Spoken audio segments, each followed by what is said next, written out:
Hey, what's up guys? Steve Cardigan here. I'm going to give you guys some free game today on 6 ways you can find out if a Spotify playlist is real or fake. Alright, so first up are the lists running ads to gain new followers. So playlist curators can run ads through influencers and pay them directly, or can run ads on social media platforms by themselves. So to check if a list is running ads, you can look through the Facebook ad library. But keep in mind, it's not going to show you a playlist that has previously ran ads. So it's entirely possible that a playlist curator has ran an ad in the past, but you won't see it on the library unless it's running at this time. Yeah, because sometimes they'll stop running ads if they've reached a level of followers they're looking for during that campaign. In order to research the location of listeners on a list without putting your song on that list first, you have to find an artist who doesn't have too many monthly listeners that has been featured on a playlist. So try to find an artist that has sub 10,000 monthlies that has been featured on a playlist that is an independent playlist, not by Spotify. Then you go to the Spotify desktop app and then you click the About section on an artist profile. Look at the Discovered On section to see the top 5 playlists that artist is featured on and gotten listeners from over time. Next, check out the Where People Listen section of the profile. For instance, Buffalo, New York is a common city that most botted playlists use. The population of Buffalo is 260,000. Yet botted playlists will have upwards of like 15% of the total monthly listeners coming from that city. So botted playlists will typically have the top 5 listener locations, compensating for nearly 50% of the monthly listeners, which doesn't really make sense. I mean, if you have these big cities that are accounting for a big percentage of the streams, that makes more sense. Now, if you look at a real curated playlist from Spotify, usually anywhere between like 5 and 20% of the monthly listeners will come from smaller cities. Now, this isn't like a perfect science because an artist could have gotten fake plays one month, been removed from this playlist the next month, and then placed on real playlists afterwards. So just make sure you look at the duration of time that artist has been placed on that playlist, and that's found in the Spotify desktop app as well. So the next one is the amount of followers across all of their playlists on their profile. 15,000, 10, 20,000, like pretty similar. That's usually a sign that it's botted. And plus, if there's like 5 to 10 playlists with like 50,000 followers on those playlists, like that person's not going to have enough ad money to run those ads to get those real people to the playlist. So like a playlist might have 10,000 and then the next one that person has might have like 200 or something like that. That's a good sign that that curator usually has real followers on their playlists.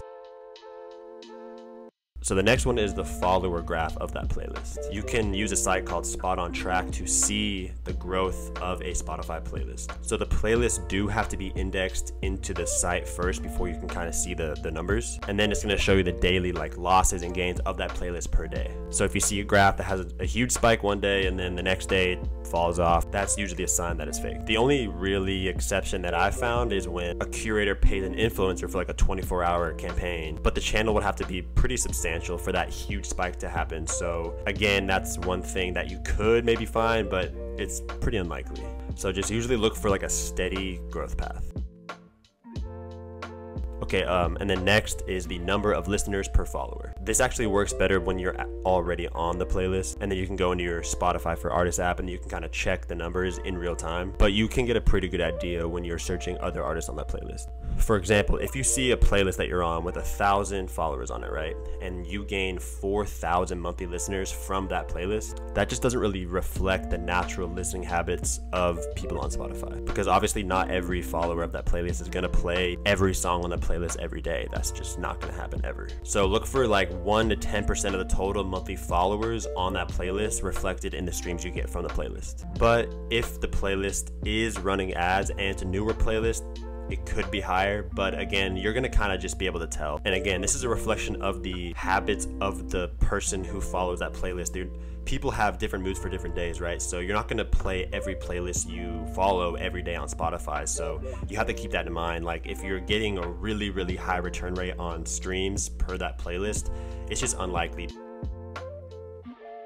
Alright, next one is a really good one. It's called the save ratio. That's the number of saves divided by the number of listeners. And this one, you have to be on the playlist to figure it out. So you can't like do your due diligence beforehand and then be like, oh yeah, that's legit. Like you kind of have to just like that's the thing. You kind of have to like fail and learn and find these things out the hard way sometimes, but hopefully this video will kind of help you guys see any like red flags or anything like that. Because on Spotify, people tend to follow playlists more than they follow artists. So if, again, like me, like anybody going through playlists, it's way more common for somebody to be listening to a playlist, hear a song they like, and then press the like button than it is to go to that artist profile and follow that artist, because that's just not typical habits of a listener on Spotify.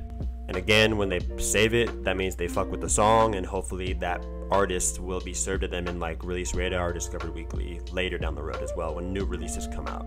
So as long as your song is like pretty good, you should expect like a 2 to 10% save ratio on an organic playlist. All right, so hopefully that was some free game for you guys before you dive in and pay a bunch of money to playlists and stuff to get put on. Just kind of do your homework and stuff, because it's gonna matter in the long run, because you just don't, I mean, yeah, some people don't really care if they get botted playlists because at least their numbers are looking good. But again, when things go back to normal and you try to go and connect with the fan base in a certain region of the world, or the, you know, you want to know where you're starting to pop off. And again, you just don't want to get finessed. Like, that's just kind of trash. So I've dealt with it through doing some PR work for artists before, so I've just kind of done my homework, and then I wanted to relay a lot of this information to you guys so that you guys don't have to find out how to do it. You can just kind of see this video and then take notes, and then take, you know, I'm not saying you have to do every single one of these steps, but you're able to have a better understanding of how realistic that playlist that you are on is. An organic one, is a real one with real listeners that are really going to bump your music and really push your career in the direction you want to go.